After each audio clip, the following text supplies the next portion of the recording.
जी, बिस्मिल्लाहिर्रहमानिर्रहीम। तो कानून शहादत ऑर्डर में हम रेलिवेंसी ऑफ फैक्ट्स का चैप्टर जो है वो डिस्कस कर रहे थे और इसमें कुछ रेलिवेंट फैक्ट्स को हमने डिस्कस किया था, जिसमें कि forming part of same transactions और relevant facts which are the occasion, cause, effect, or the facts which are affording an opportunity for the occurrence of affecting issue, or the facts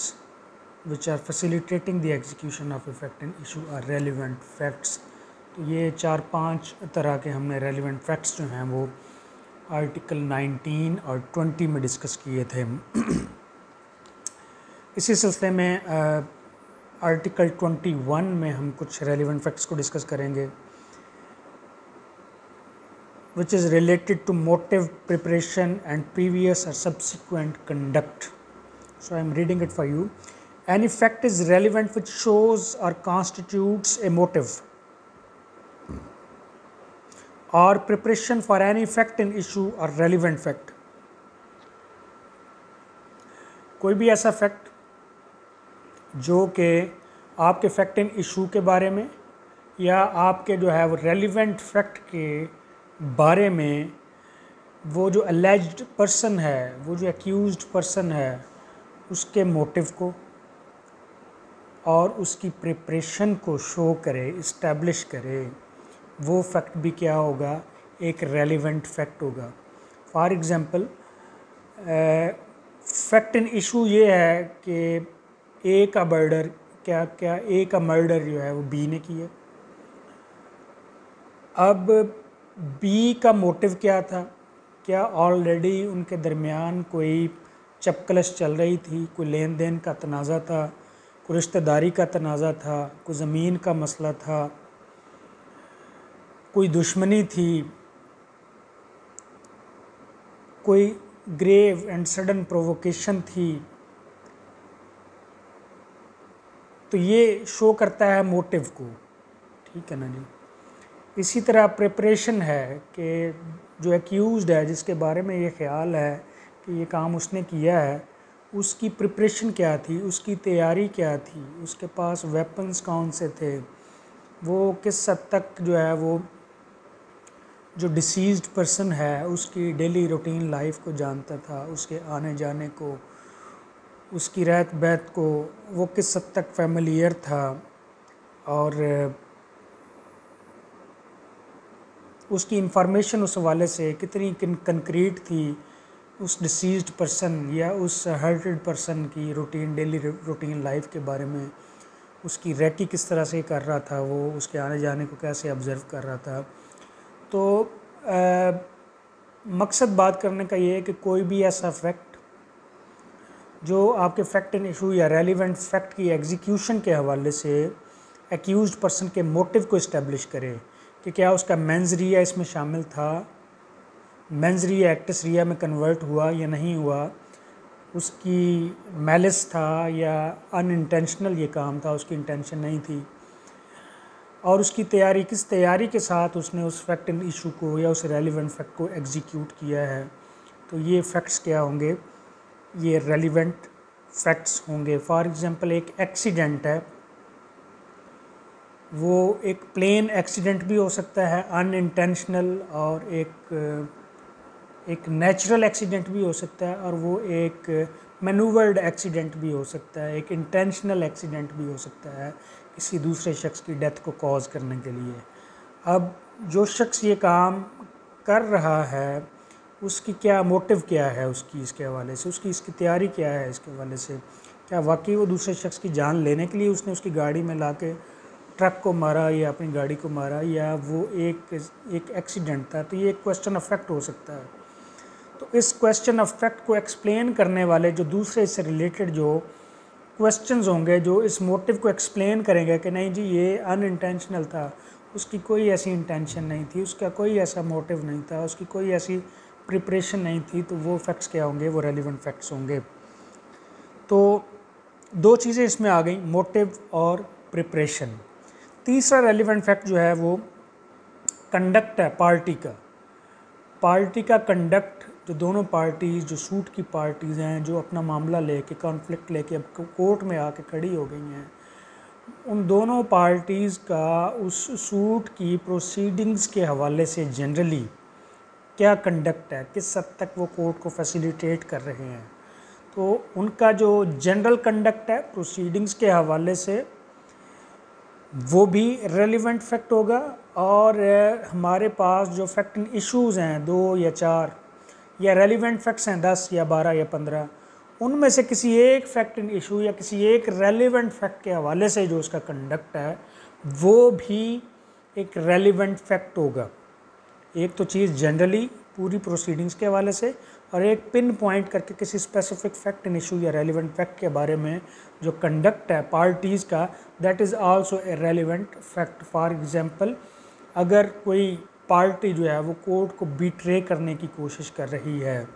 या police investigation के दौरान cooperate नहीं कर रही, या proceedings के दौरान कोऑपरेट नहीं कर रही, विलफुली अवॉइड कर रही है, विटनेसेस को रिस्ट्रिक्ट कर रही है, रिस्ट्रेन कर रही है कोर्ट के सामने पेश होने में, या वाक़यात को ऐसा रंग देने की कोशिश कर रही है कि जिससे एक्चुअल एक्यूज्ड जो है वो उससे जो है वो इवैक्यूएट हो जाए और इन्वेस्टिगेशन का रुख जो है वो चेंज हो जाए, अदालत का और पुलिस का जो है वो फोकस जो है वो चेंज हो जाए, या जैसे कि मैंने कहा विटनेसेस को या डॉक्यूमेंट्स को की प्रोडक्शन को रिस्ट्रेन कर रही है, एविडेंस को टेम्पर करने की कोशिश कर रही है, मेडिकल एविडेंस को इन्फ्लुएंस करने की कोशिश कर रही है, या इवन कोर्ट को इन्फ्लुएंस करने की कोशिश कर रही है, तो ये जो कंडक्ट है उस केस में ये भी एक रेलिवेंट फैक्ट होगा। इसी तरह से and the conduct of any person an offence against whom is the subject of any proceeding is relevant if such conduct influences or is influenced by any fact and issue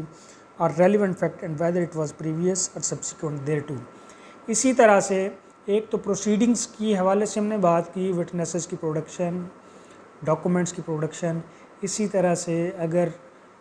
जो conduct है इस हवाले से भी relevant होगा अगर कोई शख्स जो है वो एविडेंस को डिस्ट्रॉय करने की कोशिश करे, टेम्पर करने की कोशिश करे,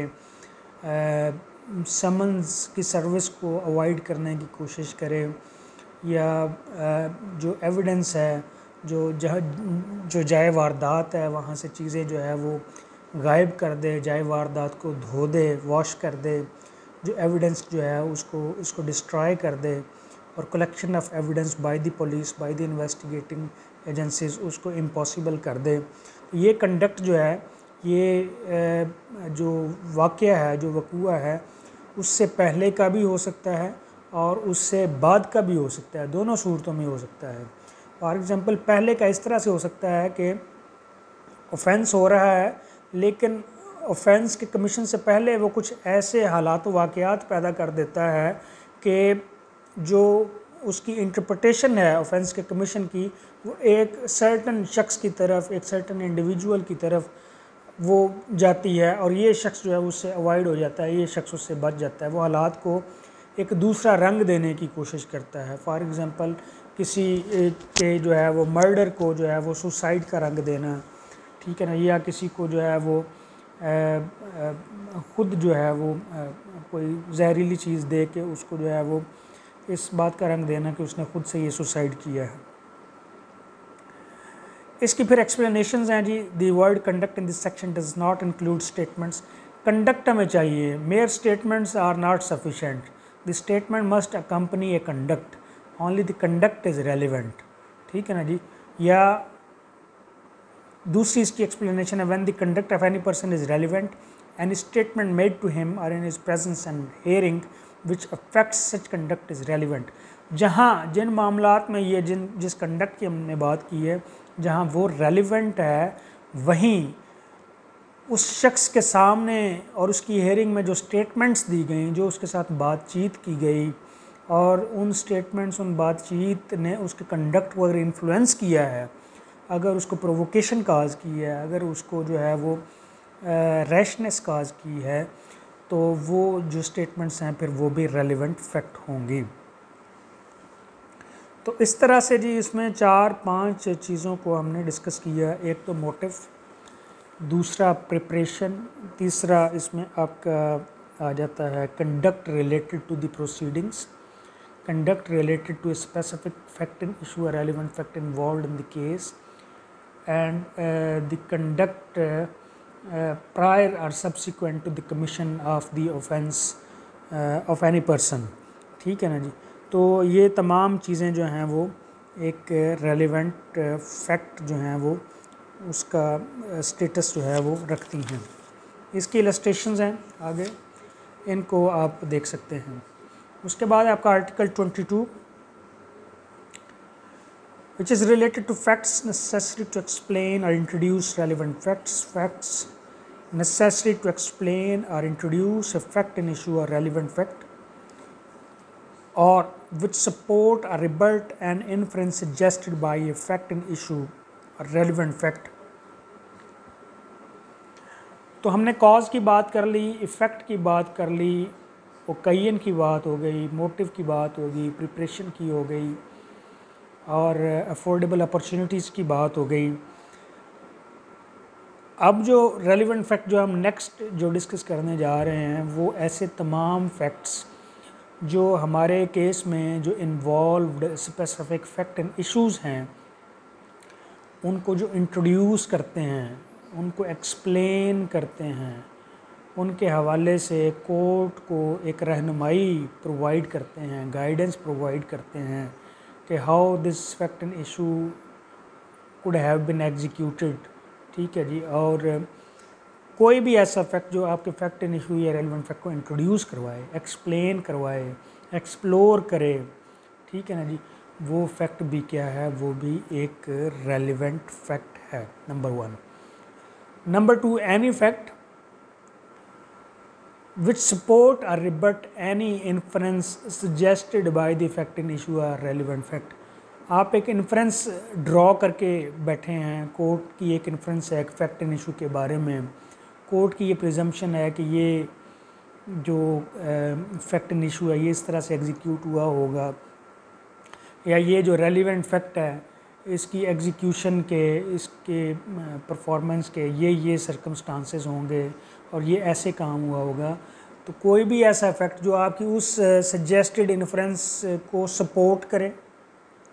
या उसको कॉन्ट्राडिक्ट करे, उसको रिबट करे, दो चीज़ें हो गई, सपोर्ट करे या रिबट करे, तो दोनों सूरतों में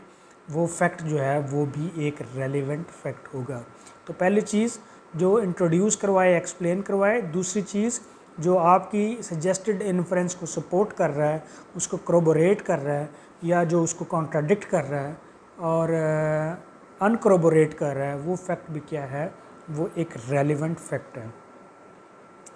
इसी तरह से कोई भी ऐसा fact which establish the identity of anything और पर्सन्स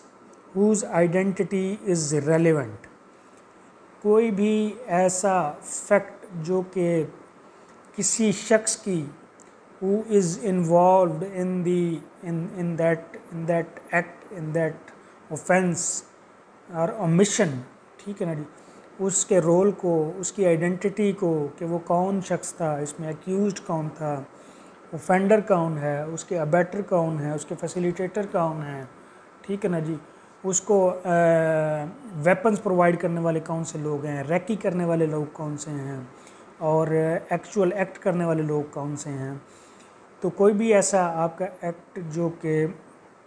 पर्सन्स की आइडेंटिटी को एक्सप्लोर करे, इस्टेब्लिश करे, that is also a relevant fact. इसी तरह से कोई भी ऐसा fact which establish the identity of anything involved in that act, ठीक है ना जी, उसको शो करे, वो भी किस वेपन के साथ, पिस्टल के साथ, गन के साथ, किसके साथ मर्डर हुआ, कौन सी ड्रग दी गई, ठीक है जी, किस कपड़े के साथ उसको हैंग किया गया, लटकाया गया, या किस क्लब के साथ उसको मारा गया डंडे के साथ, या किस तरह से कोई रॉड था या क्या था। तो कोई भी ऐसी चीज़ जिसकी आइडेंटिटी इन क्वेश्चन हो और वो उस क्वेश्चन वो कोर्ट में जो है वो एक फैक्ट इन इशू या रेलिवेंट फैक्ट हो, तो उस चीज़ की आइडेंटिटी को जो है वो इस्टेब्लिश करे, ये जो है वो ये भी एक रेलिवेंट फैक्ट होगा। इसी तरह any fact which fix the time और place at which any fact in issue a relevant fact happened और which show the relation of parties by whom any such fact was transacted are relevant in so far as they are necessary for that purpose। इसी तरह से ऐसे तमाम facts जो कि आपके fact in issue की एग्जीक्यूशन के टाइम को एक्सप्लोर कर रहे हों, आइडेंटिफाई कर रहे हों, या आपके फैक्ट इन इशू की एग्जीक्यूशन की प्लेस को, कि किस वक्त ये काम हुआ और किस जगह पे हुआ, वो फैक्ट्स भी क्या होंगे, रेलिवेंट फैक्ट्स होंगे। इसी तरह से ऐसे तमाम facts which shows the mutual relationship among the between the offender and the deceased और the person who is prosecuting, उनके दरमियान आपस में क्या ताल्लुक़ था, क्या वास्ता था, क्या लेन देन था, उनका क्या रिश्तेदारी थी, वो दोस्त थे, वो दुश्मन थे, वो क्लास फेलो थे, वो पार्टनर थे, वो हस्बैंड एंड वाइफ थे, वो एडवोकेट या क्लाइंट थे, डॉक्टर पेशेंट थे, उनका आपस में क्या रिलेशनशिप था, भाई भाई थे, बेटा बाप थे, ठीक है ना जी। तो उसको जो शो करें वो फैक्ट्स भी क्या होंगे, रेलिवेंट फैक्ट्स होंगे। तो ये जी बात होगी, इस आर्टिकल में हमने 5-6 रेलिवेंट फैक्ट्स को जो है वो डिस्कस किया। अब हम चलते हैं आर्टिकल 23 को डिस्कस करते हैं, which is related to things said or done by conspirator in reference to common design. When there is a reasonable ground to believe that two or more persons have conspired together to commit an offense or an actionable wrong, anything said, done or written by any one of such persons in reference to their common intention after the time when such intention was first entertained by any of them is a relevant fact, as against each of the persons believed to be so conspiring, as well for the purpose of proving the existence of the conspiracy as for the purpose of showing that any such person was a party to it। जब दो या दो से ज़्यादा लोग जो हैं वो मिल के किसी ऑफेंस के कमीशन के हवाले से कॉन्स्पिरेसी करते हैं, कोई साजिश करते हैं, और आपस में उनका ये एग्रीमेंट होता है कि हम ये काम मिलके जो है वो करेंगे, तो ऐसी सूरत में इस कॉन्स्पिरेसी के बाद अब उनकी डिस्कशन होगी, उनका प्लान बन गया, उसके बाद उनमें से एनी ऑफ देम, ठीक है जी, कोई भी एक शख्स, अगर वो 10 लोग हैं तो उनमें से किसी एक ने अगर उस कॉन्स्पिरेसी को एग्जीक्यूट, अपना पार्शली उसने एग्जीक्यूट किया, तो वो जो चीज़ है that would be considered as an evidence to prove the conspiracy, number 1. Number 2, to prove the role of that specific person who has executed it. Number 3, to prove the involvement of all those persons who were part of this conspiracy। तो ये चीज़ जो है वो उन सब के लिए जो है वो एग्जीक्यूशन एक की ज़रूरी है, प्लान सबका है, लेकिन एग्जीक्यूशन एक की है, उसने अपना रोल प्ले किया है, तो वो एविडेंस सब के अगेंस्ट जो है वो इस्तेमाल होगी, रेलिवेंट होगी। For example, reasonable ground exist for believing that he has joined in a conspiracy to wage war against Pakistan. A के ख़िलाफ़ रीज़नेबल ग्राउंड टू बिलीव मौजूद है कि उसने कॉन्स्पिरेसी की है, उसने साजिश की है पाकिस्तान के ख़िलाफ़ जंग करने की, कि पाकिस्तान के ख़िलाफ़ कोई प्लान उसने बनाया है। Now the fact that B procured arms in Europe for the purpose of the conspiracy, यहाँ पे ये फैक्ट कि बी ने यूरोप से आर्म्स खरीदे इस कॉन्स्पिरेसी के पर्पज़ के लिए। C collected money in Peshawar for a like object, इसी मकसद के लिए सी ने पिशावर में पैसे इकट्ठे किए, चंदा इकट्ठा किया। D persuaded persons to join the conspiracy in Pakistan in Karachi, D ने कराची में इसी मकसद के लिए लोगों को परसुएड किया अपनी तहरीर और तकरीर के साथ कि वो इस जंग में, इस कॉन्स्पिरेसी में शामिल हों। E published writings advocating the object in view at Multan, E ने इसी कॉन्स्पिरेसी के लिए मुल्तान में उसने एडवर्टीज़मेंट की, उसने पम्फलेट्स तकसीम किए। And F transmitted from Lahore to G at Kabul the money which C had collected at Peshawar and, और F ने जो है वो जो मनी पेशावर में कलेक्ट की थी C ने, उसने G को काबुल में भेजी ताकि वो उस मनी को इस्तेमाल करके इस कॉन्स्पिरेसी को प्रोसीड कर सकें. And contents of a letter written by H giving an account of the conspiracy are each relevant. और इसी तरह H ने इसी कॉन्स्पिरेसी के वाले से जो कोई लेटर लिखा था, अब ये हर एक का जो एक्ट है, किसी का लेटर लिखना, किसी की आर्म्स की प्रोक्योरमेंट, किसी की तहरीर व तकरीर और किसी की पब्लिकेशन, ये this is sufficient to prove both the existence of the conspiracy, number one, and to prove A's complicity in it. A की involvement को साबित करने के लिए भी काफ़ी है. Although he may have been ignorant of all of them, and although the persons by whom they were done were strangers to him, and although they may have been taken place before. अब यहाँ पे इससे कता नज़र के उसको ये ए को पता था या नहीं था कि ये बाकी लोगों का क्या रोल है, वो क्या कर रहे हैं,